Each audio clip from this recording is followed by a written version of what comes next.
Good morning, students. This is the 7th session on quadrilaterals, and I'm going to start the revision sessions from Wednesday.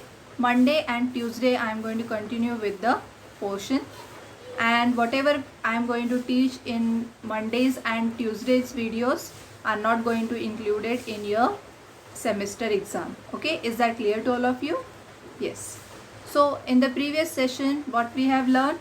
We have learned about the properties of rectangle, rhombus and square. So these are the properties. Are you remembering those properties? Yes. So we have also seen that there are some similar properties regarding all these quadrilaterals, and there are some different properties also. And we have seen that rectangle, rhombus and square shows all the properties of parallelogram. So we can say that all the rectangles, rhombus and square are parallelograms. Yes. Then we have seen some important points to be remembered. Yes.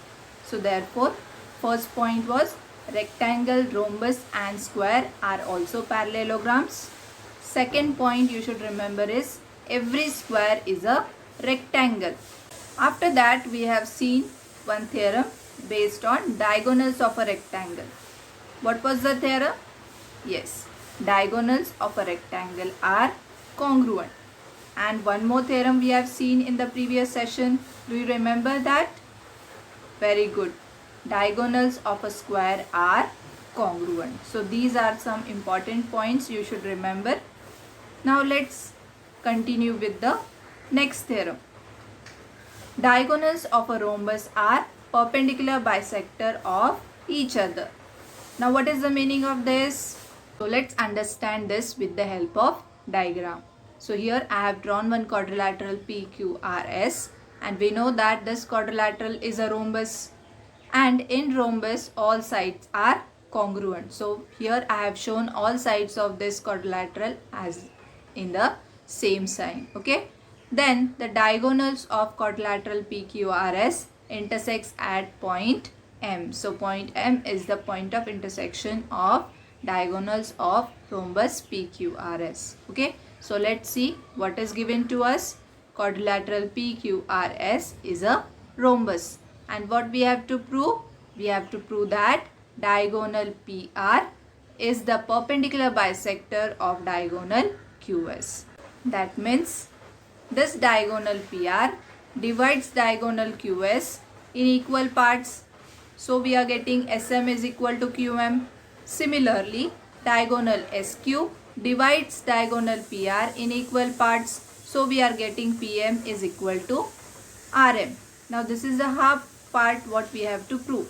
Now what is the next part we have to prove? That these diagonals are perpendicular to each other. That means diagonal PR is perpendicular to diagonal QS. So these two things we have to prove. Okay. Now let's start with the proof. So first we have to write that quadrilateral PQRS is a rhombus. It is given to us. So if it is a rhombus, then what we can write? Yes, quadrilateral PQRS is a parallelogram, because we know that every rhombus shows all the properties of parallelogram. Yes, therefore reason you will write as every rhombus is a parallelogram. And in parallelogram we know that diagonals bisect each other. Yes, so we can write here sec PM is congruent to sec RM, and sec SM is congruent to sec QM, because they are bisecting each other. Reason you will write as diagonals of a parallelogram bisect each other. Write this equation as equation 1. Now we have to consider two triangles. We are getting here 4 triangles. Yes, from that we have to consider triangle PMS and triangle PMQ. These two triangles we have to consider, and we have to show them how they are congruent. Okay. So in these two triangles we can see that sec PS is congruent to sec PQ, because these are the sides of a rhombus, and we know that all sides of a rhombus are congruent. Yes. Now second thing we can see that segment SM is congruent to seg MQM. Yes, from equation 1 here we have shown that. Similarly, segment PM is congruent to segment PM. This segment is common for both these triangles. So, reason you will write as common sides. Therefore, triangle PMS is congruent to triangle PMQ. Reason you will write as triple S test or side test. Okay. All the three sides of triangle PMS are congruent to the corresponding three sides of triangle PMQ. Okay. Now, remaining components must be congruent. That means if you consider angle PMS, that angle will be congruent to angle PMQ. Yes, write this equation as equation 2 and reason you will write as corresponding angles of congruent triangles. Okay. Now, angle PMS plus angle PMQ, these two angles if you consider, they are in linear pair. So, their addition must be 180 degree. So, we have to write that is equal to 180 degree and reason you will write as angles in a linear pair. Okay. Now,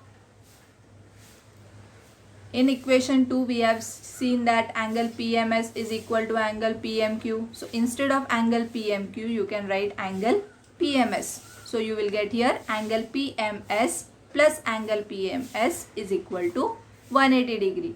Reason you will write as from equation 2.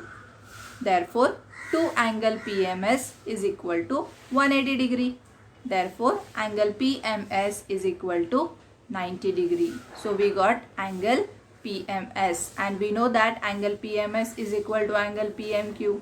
So, this angle will be also a 90 degree angle.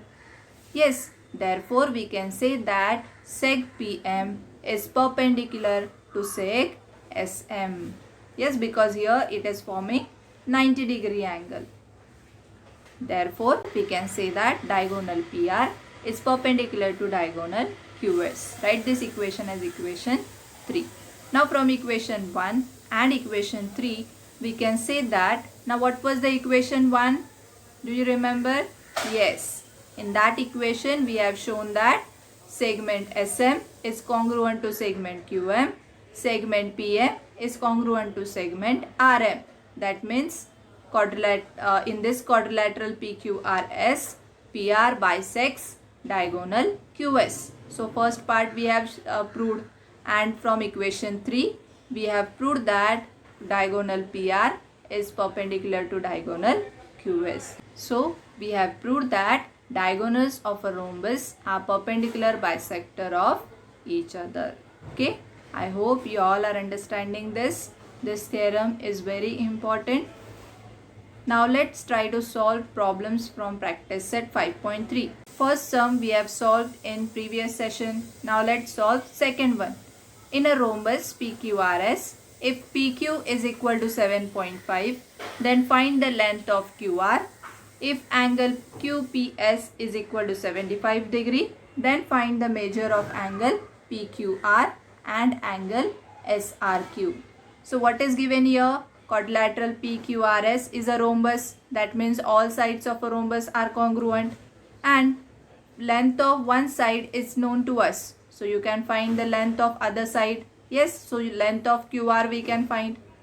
Then if angle QPS is equal to 75 degrees, so this angle is given as 75 degree and you have to find out the other two angles. Okay, so how we can find out, that we will see. So let's start with the solution. Quadrilateral PQRS is a rhombus. Therefore, length of QR is equal to length of PQ. Reason you will write as sides of a rhombus. And length of PQ we know that it is 7.5. So therefore, length of QR is equal to 7.5. So first part we have find out. Now let's find the second part. So what is known to us? Now angle QPS plus angle PQR. These are the adjacent angles of this quadrilateral, and we know that adjacent angles of a quadrilateral are supplementary. So we can write here angle QPS plus angle PQR is equal to 180 degree. Reason is adjacent angles of a rhombus. Now let's substitute the value of angle QPS. Therefore 75 degree plus angle PQR is equal to 180 degree. Therefore angle PQR is equal to 180 degree minus 75 degree, that is equal to 105 degree. So we got the first angle. Now let's find the measure of second angle, angle SRQ. This angle we have to find. Now this angle is opposite to angle QPS, and we know that in rhombus opposite angles are congruent. Yes, so we can write here angle SRQ is equal to angle QPS. Reason is opposite angles of a rhombus. Therefore angle SRQ is equal to 75 degree. So these are the three answers which we have to find out. Okay. Now let's see the assignment question. Remaining questions we will solve in the next video. So what is the assignment question here? State with reasons whether the following statements are true or false. So here one statement I have given you, and you have to find out that this statement is true or false. So what is the statement? Every parallelogram is a rhombus. So this you have to state that it is true or false. So how will you do it? You have to consider the properties of parallelogram and properties of rhombus. So here you have to write the true or false, and also you have to write the reason why we are considering this statement as true statement or false statement. So I hope you all have enjoyed this session a lot. We will meet in the next session. Till then, take care. Okay.